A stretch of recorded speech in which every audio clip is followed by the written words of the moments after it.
Here it is. We got a John Deere D140. It's got 97 hours on it, and I looked on all the posters and videos on YouTube, and nobody had anything to say about what the problem I'm having here. The problem I'm having with mine is my axle on this side. It slips out. You can slip it back in, and it works. To slip it out, it don't.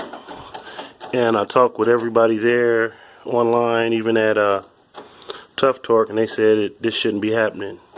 So we're gonna drop him, take him apart, and try to figure out what the problem is. And I'll get back with you guys, and we'll figure it out once I get it out.